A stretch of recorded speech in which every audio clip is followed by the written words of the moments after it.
Hi, I'm Ernie Zor from Puritas Spring Software, and today I'm going to demonstrate Living Trust and Estate Planner version 3, which I'll call Trust 3 for short, and I'm going to prepare a revocable living trust.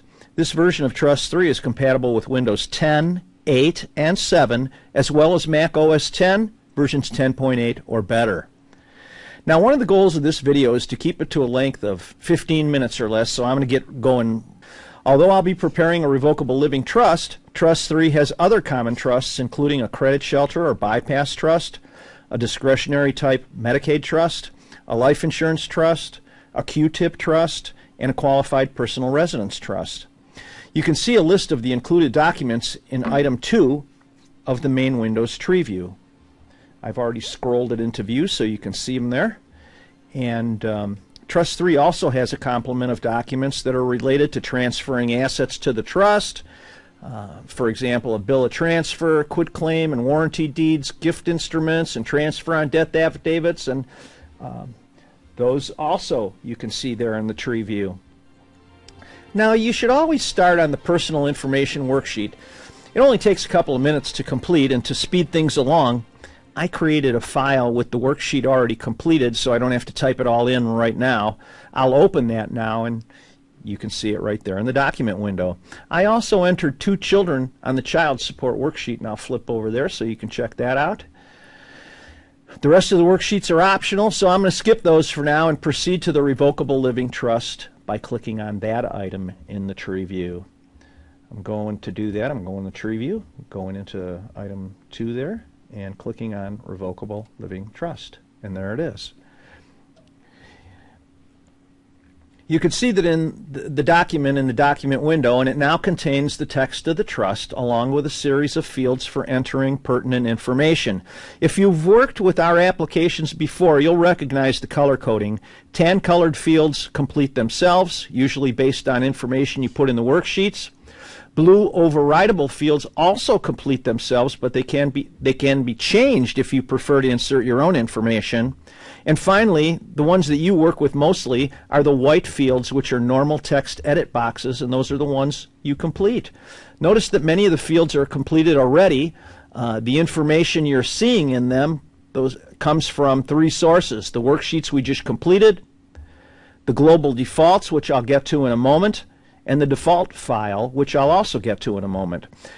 Now, you've seen 2 of the worksheets already, and I just want to go up to the options menu and click on Set Global Defaults, and there's a set of 14 bits of information that appear repeatedly in not just from client to client, but in every document, and often multiple times in the same document. In this revocable trust, I think there's nearly 24 of the fields that are global defaults. Now, let me close this dialog so I can go back, and you'll see these pink colored ones. Those are the ones that are the global default fields. You may not have noticed, but the month and the year can also be set as global defaults, and they'll complete automatically. This is very, very handy. Just to show you, I'm going to go down the bottom of this document where there's a whole bunch of these pink fields, and I'm going to click on the Paste Global button, and you'll see in a split second all the fields were completed, in not just at the bottom, but the entire document. And also note that you can change those fields before you press the global button and as well as after. So you're not stuck with what the global button says. There's also another way to set fields automatically, and that's by using the default file. Now, if you've ever used any of our applications, you should be familiar with the default file. It's used to seed any field on any document with a value that doesn't typically change from one client file to the next. A good example is the nominal $10 consideration you see on most deeds.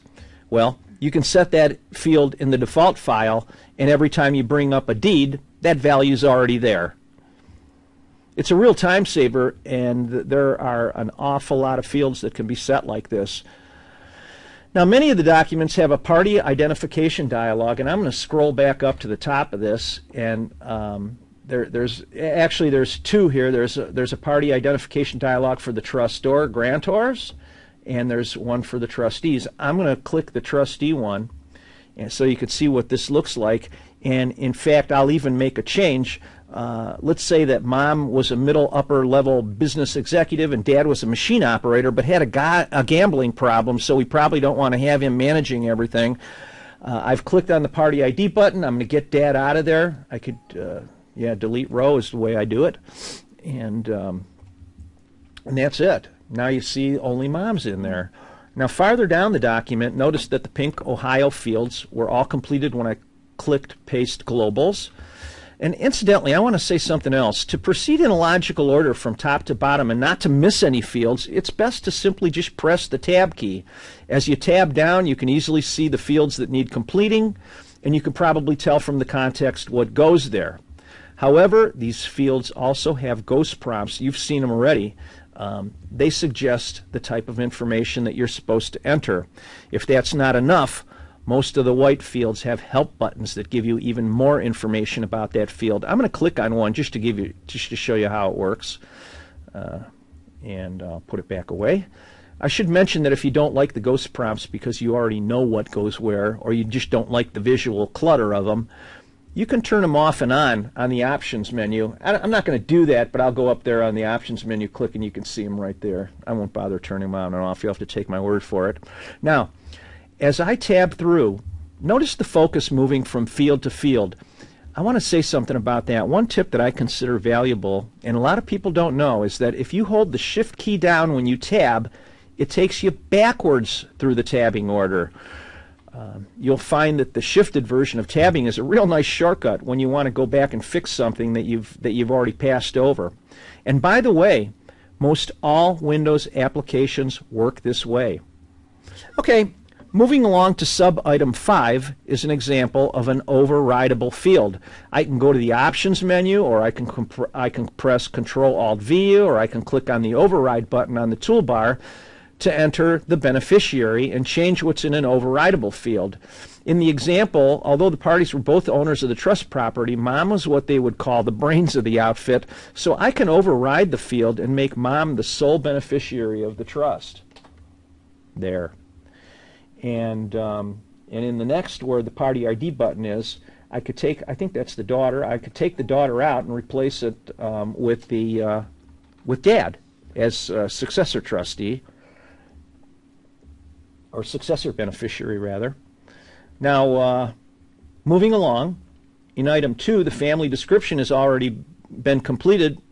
Below that field, I'm going to override again, and I'm going to make mom alone the primary trustee, and I'm going to put a trust management company as a successor trustee. I'll call it the Trust Management Company of Ohio,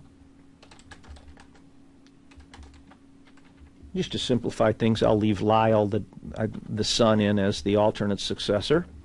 Now next, in subsection C of that same item, it's called Liability of Trustees, we find another field that has set itself. It's the state whose laws will govern issues related to the liability of the trustee. It's a pink field. It completed itself when I clicked Paste Globals earlier. Item 5, subsection E, Competency of Truster, another of the applicable state law fields that were completed automatically. Item 6, subsection B, covers what happens to the trust after the death of the trustor, which in this case includes both mom and dad.